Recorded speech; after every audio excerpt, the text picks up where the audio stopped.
Hi guys, അപ്പോൾ ഇത് second പാർട്ടാണ്. നമ്മൾ ഫസ്റ്റ് പാർട്ടിൽ കട്ടിങ് ആയിരുന്നു, ഇതിൽ സ്റ്റിച്ചിങ് ആണ്. സോ ഞാൻ ആദ്യത്തെ പാർട്ടിൽ പറഞ്ഞ പോലെ തന്നെ എനിക്ക് ഈ ഒരു ടോപ്പ് ഏതൊരു മോഡൽ വേണമെന്ന് ഞാൻ ഫുള്ളി കൺഫേം ചെയ്തിട്ടില്ലായിരുന്നു. കുറച്ച് കഴിഞ്ഞിട്ടാണ് ഞാൻ തീരുമാനിച്ചത്. എന്നാൽ പിന്നെ എൻ്റെ കയ്യിൽ വേറൊരു ഫാബ്രിക് കൂടെ ഉണ്ട്. സോ അതും കൂടെ വെച്ചിട്ട് രണ്ട് സൈഡിലും കുറച്ച് ഗ്യാതറിങ് പോലെ കൊടുത്ത് അങ്ങനെ ചെയ്യാവുന്ന.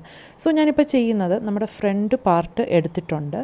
അതിൽ നിന്ന് ഞാൻ ഒരു താഴെ കട്ട് ചെയ്ത് ഒരു റെക്റ്റാങ്കിൾ ഷേപ്പിൽ കട്ട് ചെയ്ത് എടുക്കുകയാണ്. അപ്പം ഞാനിവിടെ കട്ട് ചെയ്യുന്നത് നമ്മുടെ ബെസ്റ്റിൻ്റെ താഴെയായിട്ട് എനിക്ക് മതി ആ ഒരു ഫ്രില്ല് വരുന്നത്, ആ ഒരു ഗ്യാതറിങ് വരുന്നത്. സോ ഞാൻ എൻ്റെ ആ ഒരു വേസ്റ്റ് ലെവൽ വരെ മാർക്ക് ചെയ്ത് അങ്ങനെയാണ് എടുക്കുന്നത്. അപ്പോൾ ഇവിടുത്തെ മെഷർമെൻ്റ് ഒന്നും നിങ്ങൾ നോക്കണ്ട. നിങ്ങളുടെ വേസ്റ്റ് ലെവൽ ചിലപ്പം കുറച്ചുകൂടെ മുകളിലായിരിക്കും വരുന്നത്, 13 വരുത്തുള്ളായിരിക്കും. അപ്പോൾ അതനുസരിച്ച് വേണം. അതായത് നിങ്ങൾക്ക് ഫ്രില്ല് വേണ്ടത് എവിടെയാണോ, എനിക്ക് ബെസ്റ്റിന് താഴെ ആയിരുന്നു വേണ്ടത്. സോ ഞാൻ ആ ഒരു കാൽക്കുലേഷനിലാണ് എടുത്തത്. പിന്നെ അതുപോലെ ഈ തുണി ഓൺ ഫോൾഡ് മടക്കി ഇടുമെന്ന് പറഞ്ഞില്ലേ, അപ്പോൾ ആ ഓൺ ഫോൾഡ് ചെയ്യുന്ന ഈച്ച് സൈഡ് 4 ഇഞ്ചസ് വെച്ചിട്ടാണ് ഞാനിവിടെ എടുത്തേക്കുന്നത്. അപ്പോൾ ഞാൻ കട്ട് ചെയ്യാനും മാർക്ക് ചെയ്യാനും എല്ലാം ഉള്ള സൗകര്യത്തിന് വേണ്ടിയിട്ട് അത് ഓൺ ഫോൾഡ് തന്നെ ഇട്ടിട്ടുണ്ട്. എന്നിട്ട് ഞാനൊരു 13 ഇഞ്ച് താഴോട്ടും അതുപോലെ ഈ ഓൺ ഫോൾഡിൽ നിന്ന് ഒരു 4 ഇഞ്ച് വിട്ടിട്ടുമാണ് ഇത് മാർക്ക് ചെയ്യുന്നത്. എന്നിട്ട് ആ വരുന്ന അത്രയും പോർഷനും ഞാൻ കട്ട് ചെയ്ത് കളയുന്നുണ്ട്. ആ കട്ട് ചെയ്ത് കളഞ്ഞ ഭാഗം നമുക്കിനി ആവശ്യമില്ല. അവിടാണ് നമ്മൾ ഈ ഗ്യാദർ ചെയ്ത് ആ ഒരു വേറൊരു ഫാബ്രിക്കിൽ ഗ്യാദർ ചെയ്തിട്ട് അതാണ് നമ്മളിനി അവിടെ അറ്റാച്ച് ചെയ്ത് കൊടുക്കുന്നത്. ഇനി നമ്മൾ മറ്റേ ആ ഫാബ്രിക് എടുത്തിട്ട് നമ്മൾ കട്ട് ചെയ്ത് മാറ്റിയ ആ ഒരു ഭാഗമുണ്ടല്ലോ, അതൊന്ന് അളക്കണം. അതിൻ്റെ വീതിയും നീളവും ഒന്ന് അളന്നിട്ട് വേണം നമ്മൾ തുണിയുടെ കാൽക്കുലേഷൻ എടുക്കാനായിട്ട്. അപ്പം വീതി എത്രയാണോ അതിൻ്റെ ഒരു 4 ഇരട്ടി തുണി നമുക്ക് വേണം. 7 ഇഞ്ചാണെങ്കിൽ 7 × 4 ചെയ്യുമ്പോൾ നമുക്ക് 28 കിട്ടുമല്ലോ. അപ്പോൾ ആ ഒരു 28 ഇഞ്ച് വീതി നമുക്ക് ആ ഒരു ഫാബ്രിക്കിന് വേണം. നീളം അതുപോലെ തന്നെ നമ്മൾ എത്രയാണോ വെട്ടി മാറ്റിയത് ആ ഒരു ലെവലിലായിരിക്കും നമ്മൾ ലെങ്ത്തും എടുക്കുന്നത്. അപ്പോൾ അങ്ങനെ നമുക്ക് 2 പീസ് വേണം. 2 സൈഡിലും വേണ്ടത് കൊണ്ട് നമ്മൾ 2 പീസ് വെട്ടിയെടുക്കുന്നുണ്ട്. അപ്പം നമ്മൾ ഈ ഗ്യാപ്പിലാണ് ഈ ഒരു ഫാബ്രിക് സ്റ്റിച്ച് ചെയ്ത് കൊടുക്കുന്നത്. അപ്പോൾ അതിനായിട്ട് ആദ്യം നമുക്ക് ഈ വെട്ടിയെടുത്ത് ഈ ഒരു നീളമുള്ള ഫാബ്രിക് ഒന്ന് ചുരുട്ടി ഈ ഒരു അളവിലേക്ക് ആക്കണം. അപ്പോൾ അതിനായിട്ട് ഞാൻ മെഷീൻ്റെ സ്റ്റിച്ച് ലെങ്ത്ത് 5 ഇട്ട് കൊടുത്തിട്ടുണ്ട്. ഓരോ മെഷീനും ഓരോ രീതിയിലായിരിക്കും. എൻ്റെ മെഷീനിൽ 5 ഇടുമ്പോഴാണ് മാക്സിമം സ്റ്റിച്ച് ലെങ്ത്ത് കൂട്ടി കിട്ടുന്നത്. അപ്പം ഞാൻ അതിലിട്ട് അടിച്ചിട്ട് എന്നിട്ട് ഇത് ഇങ്ങനെ ചുരുക്കി കൊടുക്കുവാണ്. അപ്പോൾ ചുരുക്കുമ്പോൾ നമുക്ക് വളരെ സൂക്ഷിച്ച് വേണം ചെയ്യാൻ. ഇല്ല നൂല് പൊട്ടിപ്പോയിട്ടുണ്ടെങ്കിൽ പിന്നെയും നമ്മൾ ആദ്യം തൊട്ട് ഇതുപോലെ അടിച്ച് പിന്നെയും ചുരുക്കേണ്ടി വരും. അപ്പോൾ അങ്ങനെ വേണം ചെയ്യാൻ. അപ്പം ഒരുപാട് ബലം കൊടുക്കരുത്, ജസ്റ്റ് മൂവ് ആകണം, എന്നാൽ ഒരുപാട് ബലം കൊടുത്ത് ചെയ്യുകയും ചെയ്യല്ല. ഇതെനിക്ക് തോന്നുന്നു ചെയ്യാൻ അറിയാമായിരിക്കും. ഇനി ഇല്ലെങ്കിൽ നിങ്ങൾ ജസ്റ്റ് ഒന്ന് പറഞ്ഞാൽ മതി. അപ്പോൾ ഞാനത് വേറൊരു വീഡിയോ ആയിട്ട് എക്സ്പ്ലെയിൻ ചെയ്തു തരാം. നമുക്കൊരു വീഡിയോയിൽ എല്ലാം കൂടെ ഫുള്ളി എക്സ്പ്ലെയിൻ ചെയ്യുകയാണെങ്കിൽ ഇത് മണിക്കൂറുകൾ നീണ്ടുപോകും. ലാസ്റ്റ് നിങ്ങൾ തന്നെ എന്നെ ചീത്ത വിളിക്കേണ്ടി വരും. അപ്പോൾ അതുകൊണ്ടാണ് നമ്മൾ കട്ട് ചെയ്യാവുന്ന പോർഷൻസൊക്കെ അങ്ങ് കട്ട് ചെയ്ത് കളയുന്നത്. ഓക്കെ, ഇനി നമുക്ക് ഇതിങ്ങനെ അറ്റാച്ച് ചെയ്ത് കൊടുക്കണം. ഓക്കെ, അപ്പോൾ അതിനായിട്ട് നമ്മൾ എപ്പോഴും നല്ല സൈഡും കൂടെ ചേർത്ത് വേണം നമ്മൾ ഇങ്ങനെയുള്ള സിറ്റുവേഷൻസ്, ഇങ്ങനെയൊന്നല്ല, ഇപ്പം നെക്ക് ആയിക്കോട്ടെ സ്ലീവ് ആയിക്കോട്ടെ, ഇതെല്ലാം നമ്മൾ എപ്പോഴും റൈറ്റ് സൈഡും, അതായത് ഫാബ്രിക്കിൻ്റെ റൈറ്റ് സൈഡും നല്ല വശം കൂടെ ആയിരിക്കും ഫേസ് ടു ഫേസ് വെക്കുന്നത്. അത് ബിഗിനേഴ്സിനൊക്കെ തെറ്റിപ്പോകാൻ ചാൻസ് ഉണ്ട്. അപ്പോൾ അതിന് വേണ്ടിയിട്ട് നമ്മൾ ഇത്ര ഓർത്താൽ മതി. എപ്പോഴും ഫാബ്രിക്കിൻ്റെ നല്ല വശം കൂടെ നമ്മൾ ഫേസ് ചെയ്തിങ്ങനെ വെക്കുമ്പോഴായിരിക്കും നമ്മൾ അവിടെ സ്റ്റിച്ച് അടിക്കുമ്പോൾ തിരിച്ചിടുമ്പോൾ കറക്റ്റായിട്ട് കിട്ടും. സ്ലീവൊക്കെ ചെയ്യുമ്പോൾ ഇത് സ്ഥിരം തെറ്റിപ്പോയിക്കൊണ്ടിരിക്കുന്ന ഒരു കാര്യമാണ്. എസ്പെഷ്യലി ബിഗിനേഴ്സിനെ തെറ്റത്തുള്ള എക്സ്പീരിയൻസ് ഉള്ളവർക്ക് തെറ്റാൻ ചാൻസ് കുറവാണ്. ഞങ്ങളൊക്കെ പഠിച്ചുകൊണ്ടിരുന്ന ടൈമിൽ എപ്പോഴും ഞങ്ങൾക്ക് പണി വരുന്നൊരു സംഭവമായിരുന്നു സ്ലീവ് അയച്ചുകൊണ്ടിരിക്കുന്നത്. അപ്പം ഞാനിവിടെ റൈറ്റ് സൈഡും വെച്ചിട്ടുണ്ട്. ഞാനിപ്പോൾ ഈ കൈ കാണിച്ച ആ ഭാഗത്താണ് നമുക്ക് സ്റ്റിച്ച് പോകേണ്ടത്. അപ്പോൾ തിരിച്ചിടുമ്പോൾ അത് കറക്റ്റായിട്ട് കിട്ടും. നിങ്ങൾക്ക് ഡൗട്ട് ഉണ്ടെങ്കിൽ ഇങ്ങനെ ജസ്റ്റ് ഡെമോ നോക്കിയിട്ട് ചെയ്യാം ആദ്യമൊക്കെ ചെയ്യുമ്പോൾ. എന്നിട്ട് നമ്മൾ മറ്റേ സൈഡും അതുപോലെ തന്നെ അടിച്ചു കൊടുക്കുന്നു. എന്നിട്ട് തിരിച്ചിടുമ്പോൾ നമ്മൾ ഉദ്ദേശിച്ച പോലെ ആ ഒരു ലുക്ക് കിട്ടുന്നു. നമ്മൾ സ്റ്റിച്ച് ചെയ്ത് കൊടുക്കുമ്പോൾ ഈ ഗ്യാദറൊക്കെ ഇടയ്ക്ക് ഇങ്ങനെ കയറിയിരിക്കാനൊക്കെ ചാൻസ് ഉണ്ട്. അപ്പോൾ ഇതുപോലെ ഇടയ്ക്കൊന്ന് ജസ്റ്റ് വലിച്ചു കൊടുത്തിട്ട് വേണം ചെയ്യാൻ. അപ്പോൾ അത് കറക്റ്റായിട്ട് കിട്ടും. എന്നിട്ട് നമ്മൾ മറ്റേ സൈഡ്, 2 സൈഡല്ലേ ഇതിന് വരുന്നത്, എല്ല് പോലല്ലേ. അപ്പം മറ്റേ സൈഡ് വരുമ്പം ഈ തുണി ചിലപ്പം ആ ഒരു ഈ എല്ലിൻ്റെ രണ്ടിൻ്റെ തമ്മിലൊരു ജോയിൻ്റ് ഉണ്ടല്ലോ, അവിടെ ചിലപ്പം നമ്മുടെ ആ താഴത്തെ നീല ഫാബ്രിക് ഒന്ന് കട്ട് ചെയ്ത് കൊടുക്കേണ്ടി വരും. എന്നാലേ അതൊന്ന് സ്മൂത്തായിട്ട് നിൽക്കത്തുള്ളൂ. ഇല്ല അത് ചിലപ്പോൾ ഇങ്ങനെ വലിഞ്ഞ് നിൽക്കാൻ ചാൻസ് ഉണ്ട്. നമ്മൾ 2 സൈഡും സ്റ്റിച്ച് ചെയ്തെടുത്തിട്ടുണ്ട്. ഇതുപോലെ തന്നെയാണ് മറ്റേ സൈഡും ചെയ്തത്. പ്രത്യേകിച്ച് വ്യത്യാസമൊന്നും വന്നിട്ടില്ല. ഇനി അടുത്ത നമുക്ക് നെക്ക് ചെയ്യാം. നെക്ക് ചെയ്യാനായിട്ട് നമുക്ക് വേറൊരു പീസ് ഓഫ് ഫാബ്രിക്കും കൂടെ വേണം. ആ ഫാബ്രിക്കും കൂടെ നമുക്ക് വെച്ചിട്ട് മതി ഈ നെക്ക് കട്ട് ചെയ്യുന്നത്. ഇല്ലെങ്കിൽ അത് കുറച്ചൊരു ഡിഫിക്കൽട്ടായിരിക്കും. മറ്റേ ആകുമ്പോൾ കുറച്ചുകൂടി ഈസി ആയിരിക്കും. അപ്പം ഞാനിവിടെ ഏകദേശം ഒരു 10x10 ഫാബ്രിക് എടുത്തേക്കുന്നത്. എന്നിട്ട് ഇങ്ങനെ വെച്ചിട്ട് നിങ്ങൾക്ക് വേണമെങ്കിൽ പിൻ കുത്തിയിട്ട് നിങ്ങളുടെ നെക്ക് കറക്റ്റായിട്ട് വരച്ച് കൊടുത്തിട്ട് ഡയറക്റ്റ് അതിൽ കൂടെ സ്റ്റിച്ച് ചെയ്ത് തിരിച്ചിട്ടാൽ വി നെക്കായി. പക്ഷേ ഞാനിവിടെ സ്റ്റിഫ് യൂസ് ചെയ്യുന്നുണ്ട്. അപ്പോൾ അതേ ഉള്ളൂ ചെറിയൊരു വ്യത്യാസം. നിങ്ങൾക്കിപ്പോൾ സ്റ്റിഫ് ഇല്ലെങ്കിൽ കുഴപ്പമില്ല. നിങ്ങൾ ഇതുപോലെ ഡയറക്റ്റ് നിങ്ങളുടെ ഇതെല്ലാം മാർക്ക് ചെയ്ത് കൊടുക്കുക. നെക്കിൻ്റെ ഡെപ്തും അതിൻ്റെ വീതിയും. താഴത്തെ ഫാബ്രിക്ക് നമ്മൾ വരച്ചല്ലോ, ആ വരച്ച അതേ മെഷർമെൻറ്റ് തന്നെ നമ്മളിവിടെ വരച്ചിട്ട് സ്റ്റിച്ച് ചെയ്യുക. വി ആയിട്ട് സ്റ്റിച്ച് ചെയ്തിട്ട് അങ്ങ് കട്ട് ചെയ്ത് കളഞ്ഞാൽ കറക്റ്റായിട്ട് നമുക്ക് കിട്ടും. ഞാനിപ്പോൾ എടുത്തേക്കുന്നത് ഇങ്ങനെയാണേ. ഞാൻ സ്റ്റിഫ് വെച്ചേക്കുന്നതുകൊണ്ടാണ് ഇങ്ങനെ വന്നത്. ഓക്കെ, അപ്പോൾ അതിനെപ്പറ്റി ഞാൻ അധികം ഡീറ്റെയിൽഡായിട്ട് പറയുന്നില്ല. അത് വേണമെങ്കിൽ വേറെ വീഡിയോ ആയിട്ട് ചെയ്യാം. ഇല്ല, ഇത് കണ്ടാൽ തന്നെ നിങ്ങൾക്ക് മനസ്സിലാവും. അതുകൊണ്ട് അതുവഴിയാണ് നമ്മൾ സ്റ്റിച്ച് പോകുന്നത്. പിന്നെ സ്റ്റിഫ് ഇല്ലാതെ ചെയ്യുമ്പോൾ നമ്മുടെ ബാക്കിയുള്ള 3 സൈഡ് ഉണ്ടല്ലോ, അത് നമ്മൾ ജസ്റ്റ് ഒന്ന് മടക്കി അടിച്ചാൽ മതി.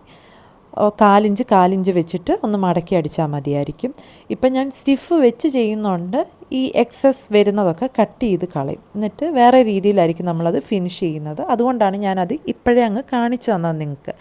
ഇനി നമുക്ക് ഇത് ഷോൾഡർ ലെവലൊക്കെ ഒന്ന് നോക്കണം കറക്റ്റാണോ എന്ന്. എന്നിട്ട് വേണം ഇത് സ്റ്റിച്ച് ചെയ്ത് കൊടുക്കാൻ. നിങ്ങൾക്ക് പേൾ പിന്നൊക്കെ കുത്തി വെക്കണമെങ്കിൽ അത് കുത്തി വെച്ചിട്ട് സ്റ്റിച്ച് ചെയ്താലും മതി. എന്നിട്ട് വി നെക്ക് ചെയ്യുമ്പോൾ നമ്മൾ ആ വിയുടെ ഏറ്റവും ആ കോർണർ എത്തുമ്പോൾ ഒന്ന് കുത്തി നിർത്തിയിട്ട് വേണം അത് തിരിക്കാനും. ഇല്ലെങ്കിൽ ചിലപ്പോൾ അത് കറക്റ്റായിട്ട് ആ ഒരു വി കിട്ടാൻ ചാൻസ് ഇല്ല. ചിലപ്പോൾ നിങ്ങൾ ആദ്യമായിട്ട് ചെയ്യുമ്പോൾ കറക്റ്റായിട്ട് കിട്ടിയില്ലെങ്കിലും പ്രശ്നമൊന്നുമില്ല. അത് ചെയ്ത് അത് ഓക്കെ ആയിക്കോളും. ആദ്യമായിട്ട് അത് ശരിയായില്ലെന്ന് വെച്ചിട്ട് നിങ്ങൾ വിഷമിക്കാനൊന്നും നിൽക്കണ്ട. ഇപ്പോൾ ആദ്യമൊക്കെ വി ചെയ്യുമ്പോൾ വൻ ശോകമായിട്ടായിരിക്കും കിട്ടുന്നത്. സോ അത് ചെയ്ത് പ്രാക്ടീസ് ആകുമ്പോൾ കറക്റ്റായിട്ട് അത് കിട്ടും. ഇനി ഞാൻ ഇതെല്ലാം കട്ട് ചെയ്ത് കളഞ്ഞിട്ട് ഫിനിഷ് ചെയ്യാൻ പോവാണ്. അപ്പോൾ അതിനു മുമ്പ് ഞാൻ ഒന്നുകൂടെ പറയാം. ഇനി നിങ്ങൾ ചെയ്യേണ്ടത്, സ്റ്റിഫ് ഇല്ലാതെ ചെയ്യുമ്പം നിങ്ങൾ ചെയ്യേണ്ടത് ഇതുപോലെ ഇത് മടക്കി 3 സൈഡും അടിച്ചിട്ട് തിരിച്ചിട്ടാൽ മതി. പക്ഷേ എനിക്കിവിടെ സ്റ്റിഫ് ഉള്ളത് കൊണ്ട് ഞാനിപ്പോൾ അതെല്ലാം കട്ട് ചെയ്ത് കളയാൻ പോവാണേ. അപ്പോൾ നിങ്ങൾ സ്റ്റിഫ് ഇല്ലാതെ ചെയ്യുമ്പം ഈ ഒരു സ്റ്റെപ്പല്ല ചെയ്യേണ്ടത് കേട്ടോ. ഇപ്പം ഞാൻ ഈ കട്ട് ചെയ്യുന്ന പോർഷൻ നിങ്ങൾക്ക് ചെയ്യാനുള്ളതാണ്. ഇത് നമുക്ക് വേണ്ടാത്ത ഭാഗമാണ്. അത് നമ്മൾ കട്ട് ചെയ്ത് കളയുക. എന്നിട്ട് ബാക്കി വരുന്നതിൻ്റെ കാര്യമാണ് ഞാൻ പറഞ്ഞത്. കൺഫ്യൂഷൻ ഇല്ലെന്ന് വിചാരിക്കുന്നു. സ്റ്റിഫ് വെച്ച് ചെയ്യുന്നതുകൊണ്ട് എനിക്ക് ഈ ഒരു പോർഷൻ്റെ ആവശ്യമില്ല. സോ ഞാൻ അതുകൊണ്ട് അത് കട്ട് ചെയ്തിട്ട് ജസ്റ്റ് ഇത് മടക്കി സ്റ്റിഫേലോട്ട് തന്നെ സ്റ്റിച്ച് ചെയ്ത് കൊടുക്കുവാണേ. എന്നിട്ട് നമുക്ക് നെക്ക് തിരിച്ചിട്ടിട്ട് ജസ്റ്റ് അതിൻ്റെ മേളിൽ കൂടെ ഒന്ന് ഒരു ടോപ്പ് സ്റ്റിച്ച് കൊടുക്കാം. അപ്പോൾ അത് നന്നായിട്ട് ഇരുന്നോളൂ. സോ നമുക്ക് നമ്മുടെ നെക്ക് ഇങ്ങനെ കിട്ടിയിട്ടുണ്ട്. ഇനി അടുത്തത് നമുക്ക് ബാക്ക് നെക്കാണ് ചെയ്യാനുള്ളത്. ബാക്ക് നെക്ക് ഇത്രയും പണിയൊന്നുമില്ല. ജസ്റ്റ് ഒന്ന് ബയാസിൽ തുണി കട്ട് ചെയ്ത്, എനിക്ക് തോന്നുന്നു അതിന് ക്രോസ് പീസൊന്നും പറയും. ഞങ്ങൾ പഠിച്ചുകൊണ്ടിരുന്നപ്പോൾ ബയാസ് എന്നായിരുന്നു പറഞ്ഞുകൊണ്ടിരുന്നത്. അതുകൊണ്ട് എനിക്ക് പെട്ടെന്ന് വായിൽ അതാണ് വരുന്നത്. അപ്പോൾ ഇങ്ങനെ ഒന്ന് കട്ട് ചെയ്തെടുത്തിട്ട് നമ്മൾ ജസ്റ്റ് ഇത് അറ്റാച്ച് ചെയ്ത് കൊടുത്താൽ മതി. ഇതും ഞാൻ നേരത്തെ പറഞ്ഞതുപോലെ റൈറ്റ് സൈഡും കൂടി ഇങ്ങനെ വെച്ചിട്ട് അറ്റാച്ച് ചെയ്ത് കൊടുക്കണം. ഇല്ലെങ്കിൽ അത് ചിലപ്പോൾ നമുക്ക് തിരിഞ്ഞു പോകും. ചിലപ്പോൾ നമ്മൾ ആദ്യമായിട്ടൊക്കെ ചെയ്യുകയാണെങ്കിൽ അകത്തുനിന്ന് പുറത്തോട്ടായി പോവുകയൊക്കെ ചെയ്യും. അപ്പോൾ ആ ഒരു കൺഫ്യൂഷൻ ഒഴിവാക്കാൻ വേണ്ടിയിട്ട് നമുക്ക് റൈറ്റ് സൈഡും കൂടെ ഇങ്ങനെ ഫേസ് ടു ഫേസ് വെച്ചിട്ട് ചെയ്താൽ മതി. അങ്ങനെ ബാക്ക് നെക്കും നമ്മൾ ഫിനിഷ് ചെയ്തിട്ട് അതിന് ടോപ്പ് സ്റ്റിച്ചും കൊടുത്ത് കഴിഞ്ഞിട്ട് പിന്നെ നമ്മൾ ഷോൾഡർ അറ്റാച്ച് ചെയ്യും. പിന്നുള്ളത് സ്ലീവാണ്. ഷോൾഡറൊക്കെ നമ്മൾ നോർമലി അറ്റാച്ച് ചെയ്യുന്ന പോലെ അങ്ങ് ചെയ്യുന്നതേ ഉള്ളൂ. പിന്നെ നിങ്ങൾക്ക് ഓവർലോക്ക് മെഷീൻ ഉണ്ടെങ്കിൽ അത് ഓവർലോക്ക് ചെയ്ത് കൊടുക്കാം. സോ അങ്ങനെ അങ്ങ് ചെയ്താൽ മതി. ഇനി അടുത്ത നമ്മൾ സ്ലീവാണ് ചെയ്യുന്നത്. അപ്പോൾ സ്ലീവ് ഒരു റഫിൾഡ് സ്ലീവ് അല്ലെങ്കിൽ ഒരു ഫ്ലെയർഡ് സ്ലീവ് എന്നൊക്കെ വേണമെങ്കിൽ നമുക്ക് പറയാം. അതായത് ഇതൊരു പ്രോപ്പർ സ്ലീവിൻ്റെ മെത്തേഡിലാണോ കട്ട് ചെയ്യുന്നതെന്ന് ചോദിച്ചാൽ അല്ല. നമ്മളിവിടെ നമ്മുടെ ഫുൾ ആം ഹോളിൻ്റെ മെഷർമെൻ്റ് എടുത്തിട്ട് അതിൻ്റെ ഡബിളാണ് നമുക്ക് വേണ്ട ഫാബ്രിക്. എന്നിട്ട് അതിനെ ചുരുക്കിയിട്ടാണ് നമ്മൾ സ്ലീവായിട്ട് അറ്റാച്ച് ചെയ്ത് കൊടുക്കുന്നത്. സോ നമുക്ക് വീതി ഒരു 3.5 മതിയാകും, അധികം വീതിയുടെ ആവശ്യം വരുന്നില്ല. സോ ഞാനിവിടെ ഒരു 3.5 എടുക്കുന്നുണ്ട്. എന്നിട്ട് കാല് മടക്കി അടിക്കുമ്പോൾ പിന്നെ അത് 3 ആകുമല്ലോ, പിന്നെയും ഒരു 1/4 ഇഞ്ച് കൂടെ നമുക്ക് പോകും. സോ ഏകദേശം ഒരു 2.25 സ്ലീവ് പിന്നെ ലാസ്റ്റിൽ വരത്തുള്ളൂ. അത് സ്റ്റിച്ച് ചെയ്യുമ്പോൾ നിങ്ങൾക്ക് മനസ്സിലാവും. സോ 3.5 ഇട്ടിട്ടാണ് ഞാനിവിടെ എടുക്കുന്നത്. നീളം ഞാൻ പറഞ്ഞതുപോലെ നമ്മുടെ ആം ഹോൾ ഇപ്പം എത്ര ആണ്, ഇപ്പം 20 ആണെങ്കിൽ 20, 18 ആണെങ്കിൽ 18, 16 ആണെങ്കിൽ 16 അത്രയും എടുത്തിട്ട് എന്തായാലും അതിൻ്റെ ഇരട്ടി വേണം. പിന്നെ എക്സ്ട്രാ ഒരു 2-3 ഇഞ്ച് കൂടിയാലും പ്രശ്നമൊന്നുമില്ല. എന്തായാലും നമ്മുടെ ആം ഹോൾ എത്രയാണോ അതിൻ്റെ ഡബിൾ കൃത്യമായിട്ടും വേണം.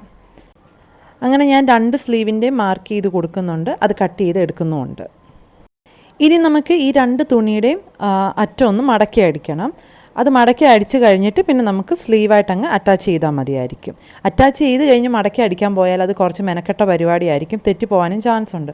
സോ ഇതാണ് ഈസി വേ.